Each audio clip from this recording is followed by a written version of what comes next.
Hey everyone, this is Tracy Friedlander. You're listening to Crushing Classical, redefining a thriving classical music career.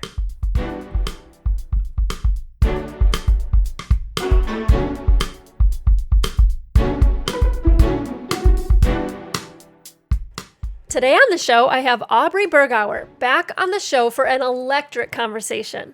A few weeks back, I reached out to Aubrey to ask her if she'd come back on the show to really hash out where we left off in our last conversation, where she said she thinks if we don't solve the us versus them behavior, the musicians versus the management in orchestras, it will be, quote, to our demise. That was a very big statement, and I wanted to both share my ideas I've had over the years about this topic, as well as hear her ideas. And boy, does she have a ton of great ideas.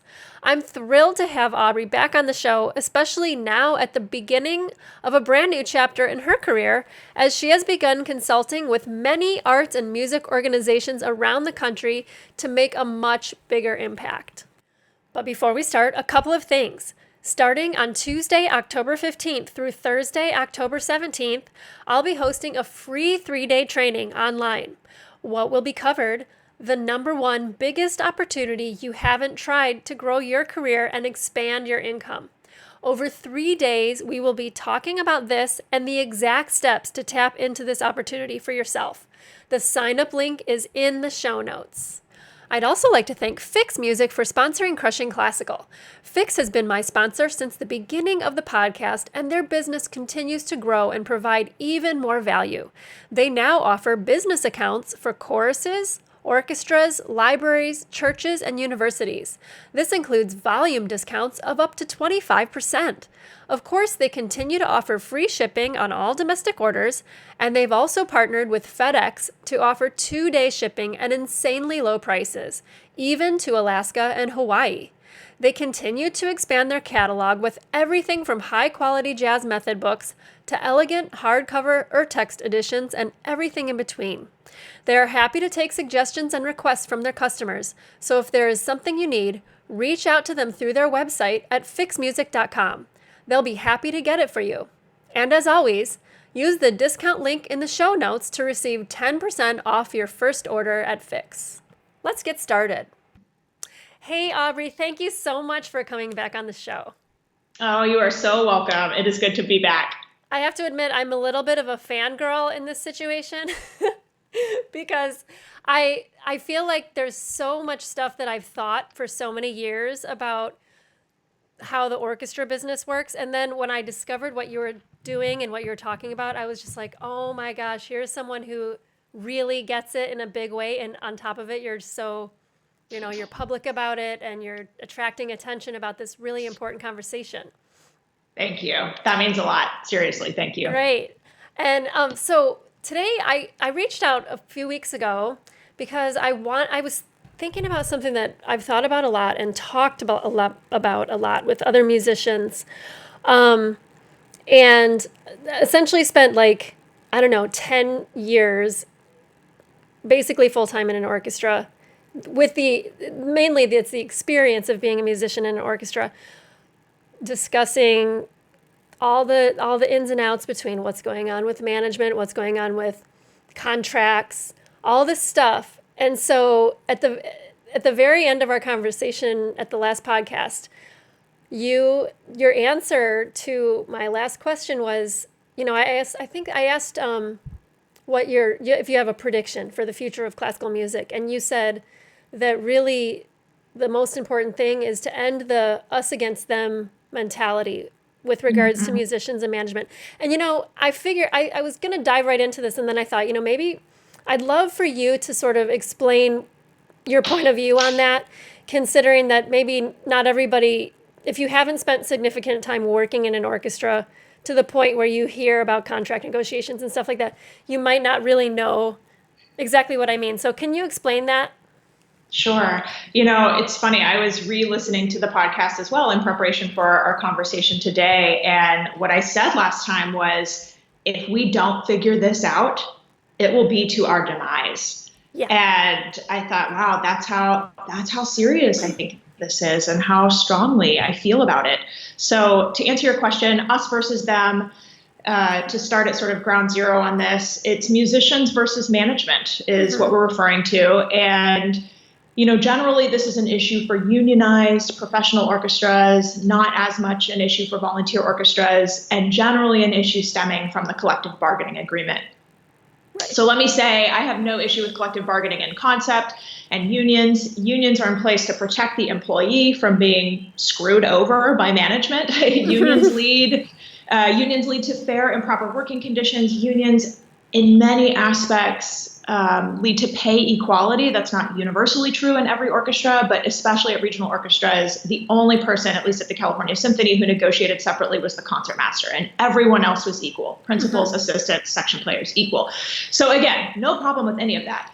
So then the question becomes, for me, and this is not a union or not union, should we have a union or not question, but the question becomes, do we need a union to achieve those things? Not being screwed over by your employer, proper working conditions, pay equality. And the answer is, well, technically no, but that would take an awful lot of trust. And I think that's the issue, precisely the issue. It's not about should we have a union or not a union. I already said I have no real problem with that. It's about this incredible lack of trust, which then becomes animosity on both sides, and I hate that word, both sides, because we are all on the same team working for the same organizations.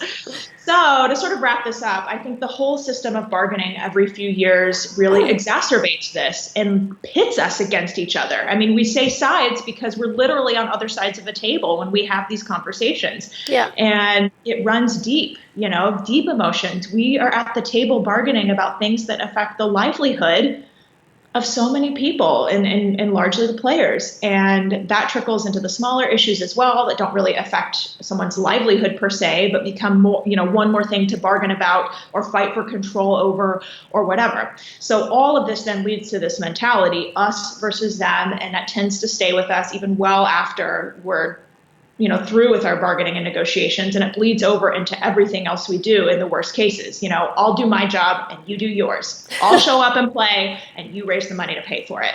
Yes. And that's the devastating mentality that's what I feel so strongly about. We've got to find a way to get past that.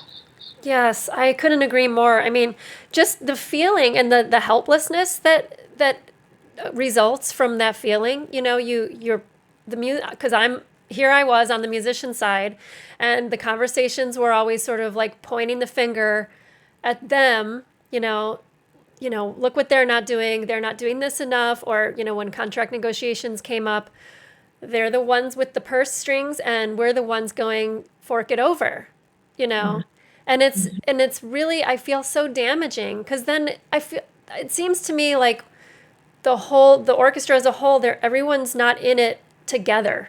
Because really everyone is in it together. You, as an orchestra player, you want your orchestra to survive, Right. So that's the main thing. And so I wanted to have you on today to talk about some ideas that you might have had, and I know I've had some. I don't know if they'd work, which is why you're the perfect person to ask that. But what some things could change, or what could be implemented to help with this situation? Yeah. Do you want me to go first, or do you want to go first? Yeah. You go first, because you go first. Okay. I think, I will preface this by saying I want musicians to be involved. You know this about me. Yes. So with that, knowing that that's my heart is I guess just hear me out what I'm about to say, because I struggle with the idea that musicians or volunteers can do X. Fundraising, get a volunteer, get a musician to help with marketing. Like, those are very general blanket statements. Right. So on one hand, these administrative jobs are highly skilled professional jobs, just as is playing in an orchestra, highly skilled professional job. So that's why they are professional paid positions, both on stage and off stage. Mm-hmm. So I have a really big issue when, board members, for example, try to volunteer to run a really small community ensemble, and I get these calls and they don't know what to do. Well, that's because these are really difficult jobs. Or at bigger organizations, find a volunteer to help with that. Well, some jobs and tasks, of course, that's fine, but you can't always just get a volunteer, because some of these are really high level skills. Right. So, okay. So I say all that saying I want musicians involved. So where I'm going with that is I don't like statements that belittle the work of the people who have trained specifically to do this work. Right. On the other hand, there are some things musicians can do that are absolutely more valuable than if a staff member does it.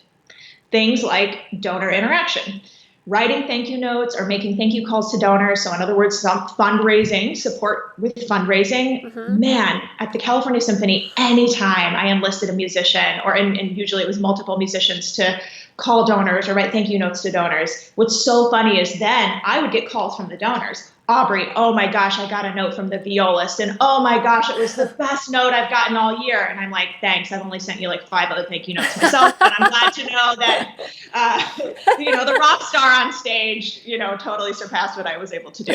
And I say this I say this jokingly, but it's so true. Like, that's what I mean. There are things musicians can do that are so much more valuable than even if the, CEO does it. So those kind of things I love. Another example, signing subscriber appreciation cards. That's marketing support, is same kind of thing. We had musicians at the California Symphony every year for our subscriber appreciation days hand sign these cards. It was like, we started off just saying name, and then I had people running up to me, subscribers running up to me saying, Aubrey, pointing to their card, waving it around fiercely. Who's Alan? I need to know who Alan is. And I'm like, oh, Alan is one of our percussion players. Point him out to me. I got to see him, Aubrey.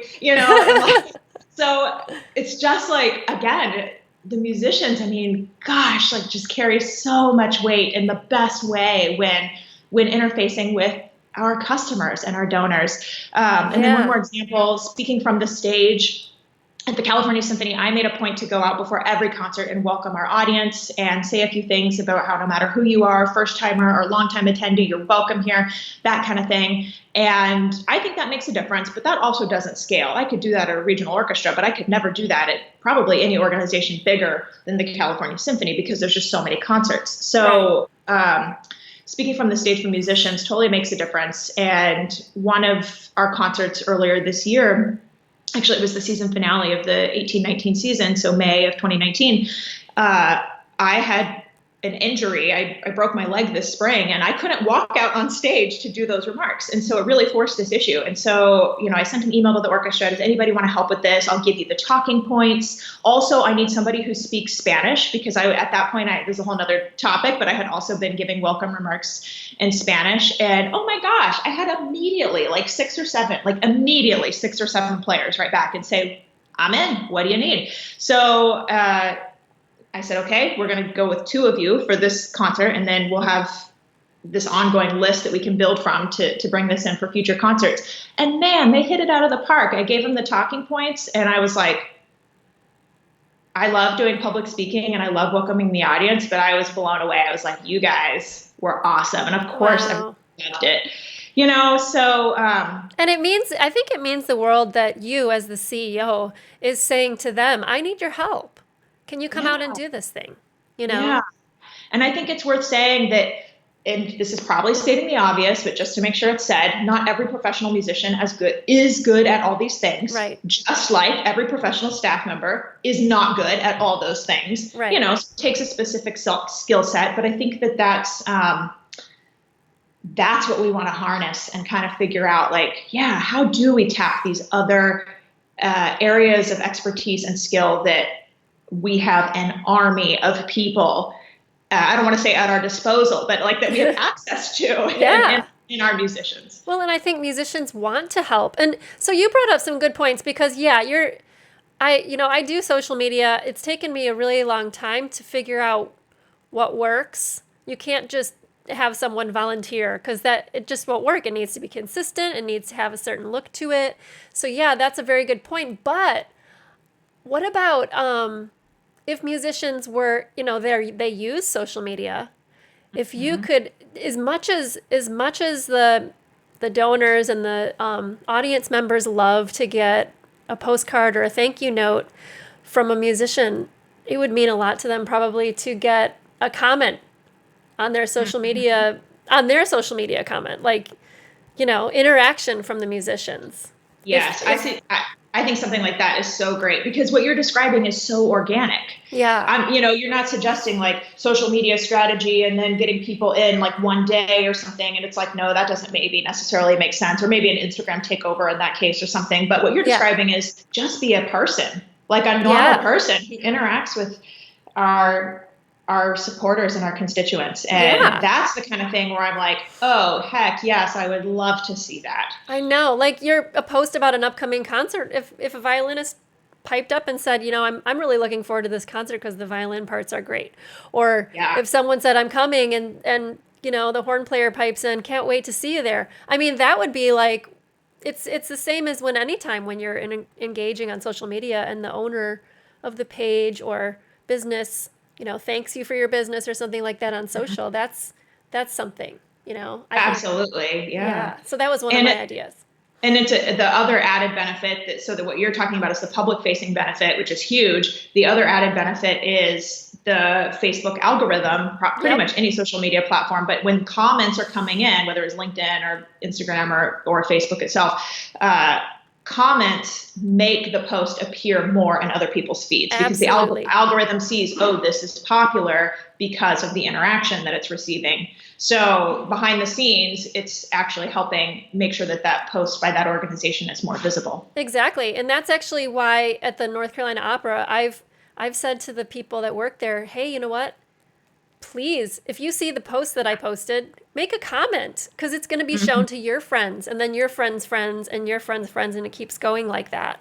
If something that you like is there, do something about it because that helps. And you probably can't see it. I mean, you won't see it, but we see it on the other end. So yeah, that's really, really important.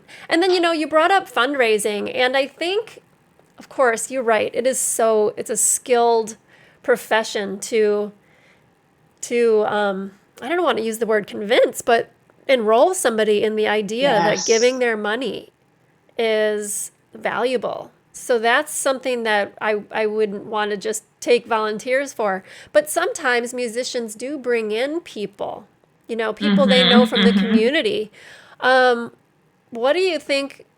What do you like? One time I thought, what if people got a commission? Like, I don't know if that would necessarily even happen very much because it probably doesn't happen a whole lot. But it would be nice if musicians got recognized for like bringing in new people, especially if they ended up being donors. Yeah, the commission is really interesting. I think generally speaking, it's not a best practice to offer commission for development professionals. Direct sales is different, like telemarketing, telefunding Okay. is different. But but and but it's just because it sometimes incentivizes inadvertently the wrong behavior. But that aside, I like the concept of like how do we reward somebody for bringing in a donor with money? Like Yeah. that's good. Yeah, so I would like to think about that because I think also what's running through my head, and I'm just being totally honest and candid because I think that's the conversation you and I want to have today. Yeah. But I think, just as I would not want a staff member to go rogue and be like, I know somebody with tons of money, I would prefer that they talk it over with the head of development or, somebody to say, let's make a plan. This is what I'm thinking. I know this person. I want to get them involved. How does this sound? If a musician came with that same approach, how amazing would that be? And then from anybody in the institution, worth their salt, the response would be, that's amazing. How can I help you be successful in that? Yeah. That's fantastic. And probably just enough. It would just be enough to have the development people let the musicians know, hey, this is a Yeah, collaborative effort. If you guys that's right. find somebody, come talk to us. We want to hear from you. We would love to hear from you. This would be fantastic. Mm-hmm. Yeah. So this is another way to I think a lot of the bridging the gap between the two sides per se. It doesn't need to be like that, but since everyone is in a different building, the office is over here, the musicians are over there at the hall. A lot of it, I think, just has to do with communication. Mm-hmm. Absolutely. That's how we break down silos. That's kind of what we're talking about right here too. It's just a Yeah. silo of different types of employees within the organization. So yeah, absolutely. So I have another idea, but I want to hear your idea next. Oh gosh, let's see. So I talked about like sort of the marketing and fundraising, speaking from the stage, those types of things. Yeah. I think this is more broad of an idea. I know there are musicians out there who feel this way too, what I'm about to say. And I think that there's a conversation to be had about redefining the job description of a professional musician, because sort of where we are right now is like it's almost free for all of like, let's figure out who in the orchestra can do public speaking, or who in the orchestra loves writing thank you notes and has legible handwriting, and I think, and I don't have all the answers to this, this is just what I've been thinking about a lot lately, is that maybe musical excellence is not the only thing necessary anymore, to the point of maybe there's something else besides an audition that needs to be required. And I know maybe I sound like totally crazy in saying that, because it's so different than how the process currently works, but I know that there are other musicians that feel this way. And for example, there was an awesome panel at the League conference this past summer, and some of the musicians saying these things challenging is, musical excellence, or artistic athleticism, are these the only thing to measure? Weston Sprott, trombone player in the Metropolitan Opera, was on this panel. Shay Scruggs used to play oboe in the San Francisco Opera. Alex Lang, who is principal clarinet at Phoenix, and Stephanie Matthews, who's played with several orchestras, worked for the Sphinx organization, and co-founder of our own ensemble. So all these people, these are like working professional, amazing musicians. And it was so interesting for me to hear them saying that, is there a way we can broaden this job description? So, and I don't know what that looks like, but that's where my mind is of I love it. Is there a way to talk about this? I don't know. Yeah, I mean, I think the best way to solve the issue or figure it out is just to keep talking about it, because I think it's phenomenal. I've thought that I think the audition process is very restrictive in a lot of ways. One of the big ways is that when you only find out about what someone's playing is like, and that's the only way that you can decide. What about how they work together as a team? Right. It's really leaving a lot on the table to be up to chance. But as well, the other skills. I mean, I really love that, back to the social media thing, just because it's something that I see so much potential in. Even if someone were somewhat savvy with Instagram, like imagine what that would do for the people who follow you on Instagram. If they could get like a backstage live feed once a weekend, because that wouldn't fly if someone from management brings a phone over. But if it, Right. if it was your buddy, the trumpet player, who always likes to go live on Instagram, I mean, how exciting would that be? No big deal. Yeah, exactly. Yeah. People like to see behind the scenes, and they don't get to see it very much. That's right. So Yeah. I think that is one idea. But I would love to keep thinking about this too, because going forward, it's just going to take a bigger team effort and not leaving it all up to the other side. Yeah. Thank you. I agree. Yeah. So one of my ideas is that I think musicians tend to get, they don't get to have enough creativity, in that they just show up and they play the repertoire that was chosen by somebody else. I wonder what it would look like if musicians could have more input in deciding the repertoire. Maybe it's part of a committee that's into like deeply working with the conductor, and of course it would have to be related to the budget, because you can't say, well, let's play all the Mahler symphonies this Right. year, But Exactly. but like somehow that it could be structured, but that all the musicians would have an opportunity to do planning like that, even if there was like chamber music series planning. And I don't know, I just really think that the biggest complaint that I used to talk about with my friends on the road, like on the way to a concert, why aren't we playing any Brahms? We've never played Brahms here, like why, miss the Strauss tone poems. I haven't played them since college. Like there's Mm-hmm. things that I think maybe, and I don't know the reasons, and sometimes you even wonder, why does that person get to pick all the repertoire? And it's just that person and the conductor, you know? Mm-hmm. Yeah, this is a really interesting one. I think, I want the answer to be yes, musician involvement in repertoire planning. Yes. But I also think maybe committee is a good way to do it. I mean, what can't happen is 70, 80 people having a say in programming. Right. It would That's have to just be not going to organized. work. Right. Right. And I also have a big issue with another body of people getting involved in programming, and that's the board. I do not think the board should be meddling in programming. I feel very strongly about that. Do I think the they? board needs to hire, in some organizations, absolutely. Mm. I definitely hear from music directors who, at some of their orchestras, the board really, really wants to be involved in that. And I think the job of the board is to hire leadership, a music director and an executive director to lead the institutions, period. But I digress. So I guess my point in all that is that there is a music director and that's part of their job. And I am not saying that that person should not take input from others, because a good music director would do that and would be talking with musicians and would be taking that into consideration. So, and I also want to be cognizant to stay in my lane a little bit, because I'm not a music director.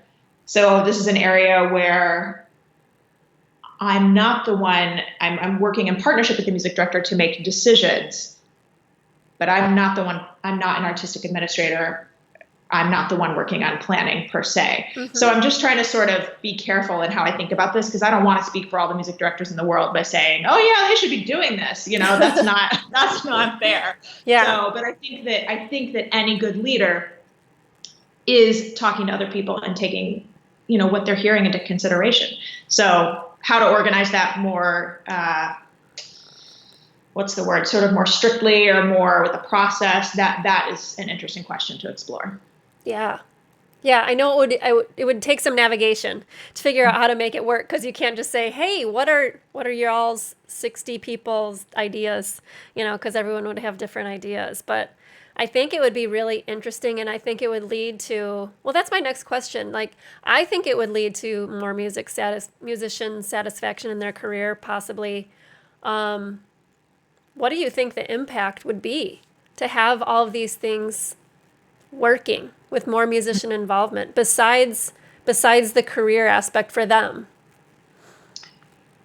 Well, there's a few things I think are the impact of happier musicians. One is we can do all the things that you and I have already said. I always make it voluntary when I'm asking for support from musicians on certain tasks or projects. And when they're happier, they volunteer more. Yeah. Great. Love it. Okay. Another impact is it does make the bargaining table a little easier. When everybody's happy and things are going well, not a ton. We just finished a year-long negotiation almost at the California Symphony. It was one of the last things I was wrapping up before leaving this summer. And, the state of the organization was night and day different than where it was for my first negotiation. And it was in some ways a little easier because we had built that trust. Things were going well. We did have more, funding to be able to offer to the players, all the things that we want in a happy negotiation. But even that, it still wasn't like a walk in the park. So, but it does make it a little easier is the point I'm trying to make. And then I think maybe the biggest impact of all is that it shows when they play. It's so obvious when musicians are literally leaning in versus, phoning it in. And I think anybody with even almost zero musical knowledge or experience can perceive that. I think it's so amazing the difference that you can tell when a musician is engaged and happy and just shredding their part in the best way, Yeah. Oh my gosh, that's so tweetable. Literally leaning in versus phoning it in. That's great. Yeah. Oh, and you can see it. You can see it when musicians aren't happy on the stage. Oh yeah. Yeah. So, there's something my husband wanted me to ask. So I'm going to ask. And it's about the salary differences between, say, what do you think about, conductors, say some conductors making like $3 million. And then like the salary, there's salary negotiation. This might be a touchy topic, but like there's a lot of discussion about salary, especially when these contract negotiations go bad. Yeah. And it's tough. It's really tough to read all sides and try and understand. I just wonder what your point of view is on this. Tracy, I feel like you just said, here's a hornet's nest, Aubrey, and here's a stick. Go poke it. So you're right, though. This is, it's touchy. And again, you and I said we want to have a really honest conversation today. So Yeah. I want to be willing to talk about this. And so I'm going to go there, even though these are my opinions and, maybe not reflective of anybody else. So just with that out there. So I'm going to start by framing with this. There is a complete dearth of talent for administrative jobs compared to the amazing talent available for musician jobs. Mm-hmm. There are very few degree programs for arts management. Most of us who are in arts management did not come through a formal degree program. And those are all big issues in the field that I care a lot about addressing, but sort of the state of how things are today. There's a lack of training and professional development once in the field. There's very little opportunity for career progression, so a lot of people drop out. The jobs leading up to the big CEO roles often don't pay well. So there is a point where it starts to pay well, but that's another reason people drop out along the way. So the talent pipeline for these critical leadership roles is super choked up, in my opinion. So when it comes time to hire a CEO, there's not a ton of options available. And I know this given how many search firms have been asking me and board members reaching out to me, who do you know? Like at almost any size budget the search is for. Wow. I mean, there's just not a lot of options. So compare that to a musical leadership role. You post a principal player audition, and there are almost instantly a lot of highly qualified, well-trained people vying for that job. Mm-hmm. Okay, so sidebar comment. This is why no hire auditions are like the worst thing in my opinion. So for what that's worth. Maybe we'll have another hornet's nest. Yeah. Oh my gosh. But for this part of the conversation, it doesn't mean we should not pay musicians as much as we can. Everybody needs to hear me saying that. Like, I believe in this art form so much. I was trained as a musician. I know how insanely talented professional players are. And I want it to be my life's work to pay these people every dime I can raise to do that. Also, what is also important is that this goes hand in hand, but is basically never discussed from what I can see. I think revenue generating positions need to be paid more. And especially for people that you already heard me say, there's a dearth of talent, especially for people who are like those rock star marketers, fundraisers, bringing in the money. We have got to pay them more because so this is competitive. Right. And if we don't get those roles right, we don't raise the money or earn the money in ticket sales needed to then fund the art. Yeah. And so I think what happens is so often these institutions are lean, and I know that there's a lot of heat about musician salaries, but also on the staff side, I can say I've seen it at organization after organization where these are really important jobs too, and they're not paid well, and there's not a lot of talent. So when there is a really talented person, man, be competitive and pay the money to attract that talent. So this is another sort of us versus them issue. We look at it like there's a limited pie. There's only so much money to go around, but if we get high-performing people bringing in lots of revenue, the pie gets bigger for all of us. So we have to invest off stage so that we can invest on stage. Okay. So that's part of the answer to your question. That's sort of musician pay versus CEO pay versus staff pay. Like, invest off stage so that we can invest on stage. I really feel strongly that has to be the order of events, which is just really backwards from a lot of how other organizations do it. So, okay, the other part of the hornet's nest is conductor versus CEO. Oh, dear. Okay. Oh, man. All right, I'm just going to say how I feel. The org chart for an orchestra is two equal leaders reporting to the board. And you've already heard me say a ton of times, lack of management talent. I don't mean to say nobody's talented, by the way. That's not what I'm saying. I'm just saying comparatively, like the pipeline is really right in trouble, in my opinion. Okay. So when there is somebody who's getting the job done, pay them well. We said that already. And I think, and this is not done anywhere, but I think it should be paid equal. I think an amazing CEO should be paid equal to an amazing music director. And at an orchestra where a music director isn't full-time, the CEO or executive director should be paid more, in my opinion, because they are full-time. So maybe that's an unpopular opinion. I don't know. But the only person I can think of who has managed something close to that relationship, at least at a major symphony orchestra, I can't speak for all, 1,200 orchestras across the country, but at least at a major orchestra, is Deborah Borda. And look at what she has accomplished. Yeah. Good for her. Good for her. I don't think she's at parity based on the 990s that I've looked at, but man, she commands a great salary, but look at what she has delivered. Yep. For her. So in that sense, I think you get what you pay for sometimes. I also know it's true. There are some CEOs that are paid a lot and some conductors that are paid a lot that probably should not command that salary. So that's really unfortunate. But I'm trying to stay positive, sort of outline, when it works well, again, the pie gets bigger. So. Yeah. And sometimes, probably having those rock star conductors might help bring money in. I don't know about that. But like if you have, someone famous who's leading, even if they're not there all the time, I don't know how that impacts. I don't know how that impacts it. Yeah, but I think in some markets it really does matter. Some of the major markets in the United States, the very cosmopolitan areas, those are markets that want a world-class celebrity conductor. And that's okay. I don't think there's a problem with that.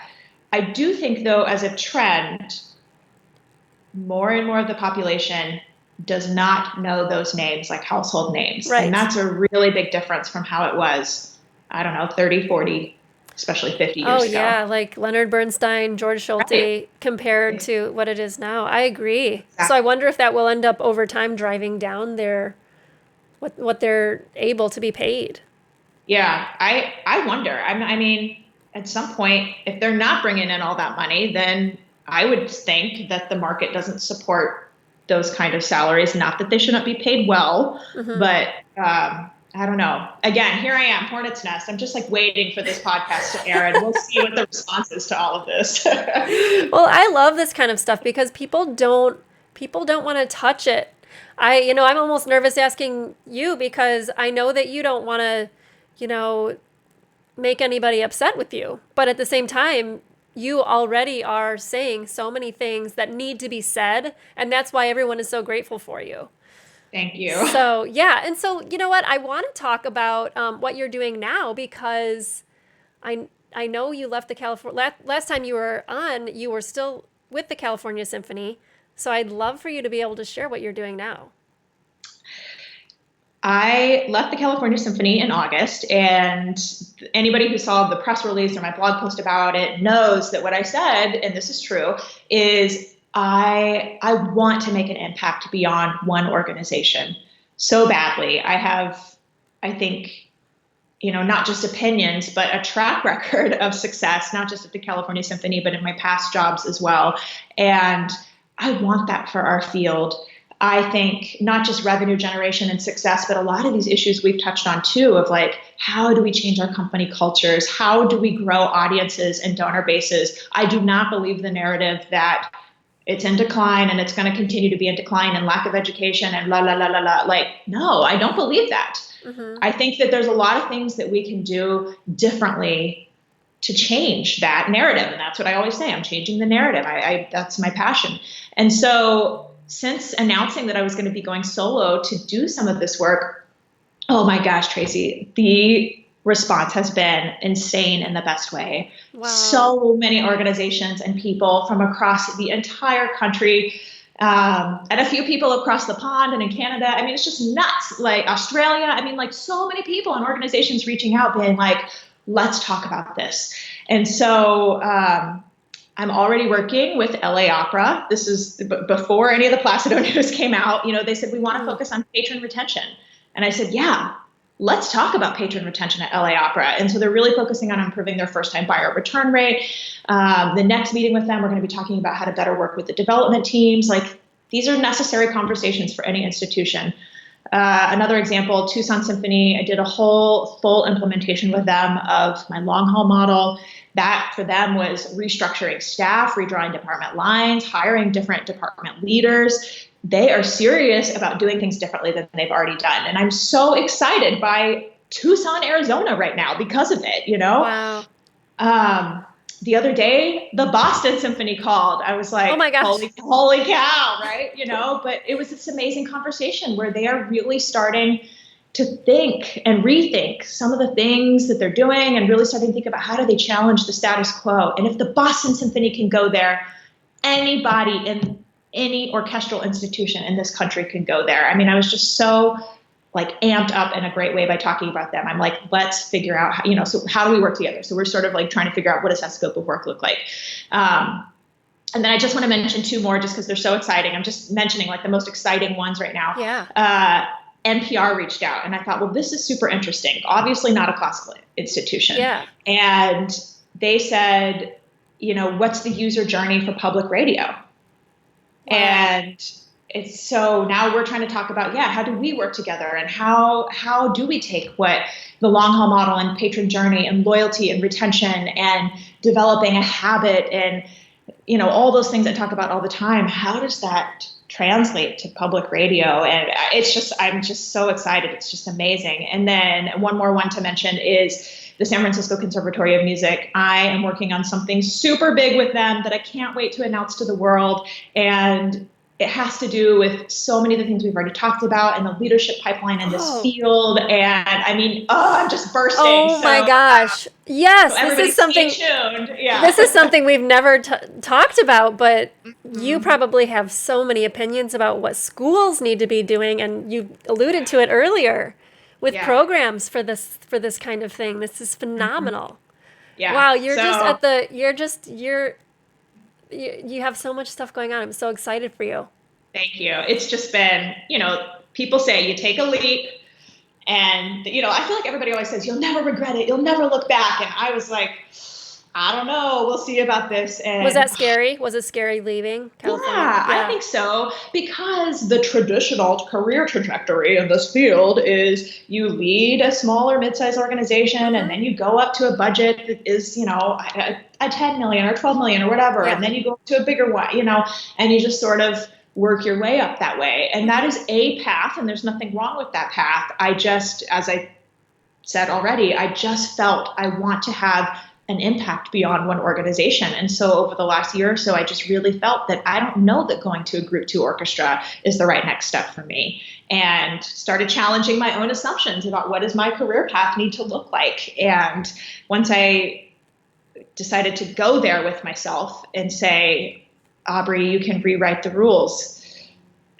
and do something that you like, follow this thing that you're like feeling inside of you. And now look at this. So I've only been away for a few weeks from that organization. And like, these are the organizations I'm working with. So anyways, and tons of individuals, so many people reach out for coaching. So I'm working on some group curriculums because one-on-one coaching doesn't scale for me, you know, with only so many hours a day. So anyways, I could go on and on, but I'm just thank you for asking the question, because I think that what's good about this, besides me just listing off a bunch of interesting and awesome organizations, is to say that like there are people and organizations that want to have these conversations. It's not just Aubrey and Tracy on Crushing Classical. Like this is good news. This is what we want to hear, you know? So I'm hopeful. It reflected back to you what you were hoping, is that it's true. Everyone wants to have this conversation. Everyone needs to have this conversation. And now you're here to help facilitate it. And on top of that, you belong on this podcast because you're creating your own path, a path that hasn't been created before. So that's super exciting.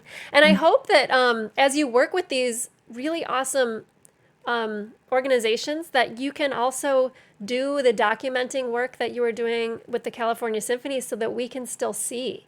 Oh, absolutely. That is my plan, because I love writing. I love telling these stories, because I think, you know, in so many ways, this is a movement. And I don't mean to aggrandize what I'm doing too much. That's not my point. But it's just like, if we're talking about changing the narrative, that's not a small task. And so I love telling other people the successes that are out there, because that's what spurs more success. Success breeds success, right? Absolutely. This is so exciting. And I know you have a Facebook page now. Someone requested it and you did it. Yes, that's right. I know. Yeah. A couple people were like, hey, I want to follow you, but I don't want to be your creeper friend that you don't really know. And I thought, well, if only everybody on social media was so self-aware in that way. I know. And that's exactly the reason why people need Facebook pages, because you feel weird being like, hey, will you be my friend? I just want to watch what you're doing. This is like a place where you can. It's a space where you can. So that's great. And then, you know what? I want to make sure I have your email in the show notes, so that people can reach out to you. Is that your preferred way of being reached? Email's fine. All the social media channels. It's hello@aubreybergauer.com. That's the easy way to reach me. Okay. But yeah, and as Tracy, as you said, I'm on Facebook, Twitter, LinkedIn, Instagram. I've got a YouTube channel going now. So everybody pick your favorite medium and medium. Pick your favorite platform, maybe I should say. And I'm trying to produce hopefully helpful content there. Absolutely. Well, I'm so excited for you. Like, you listed all of that stuff and I'm just like, oh, I can't wait. Can't wait to watch it all unfold. It's so great. Thank you. And this podcast will come out soon. And your podcast that's already out is in the top 3 most downloaded episodes. So if that says anything, that's amazing. So if that says anything about what you're talking about, I mean, the proof is in the pudding. So thank you so much, Aubrey. I'm so happy you came on again. And here's to next time. Awesome. To next time. I'm Tracy Friedlander, and you've been listening to Crushing Classical Podcast. You can follow Crushing Classical on Instagram and Facebook at Crushing Classical. If you haven't yet, you can go to Apple Podcasts and subscribe, rate, and review. Your review helps others to find these conversations. Thank you so much for listening.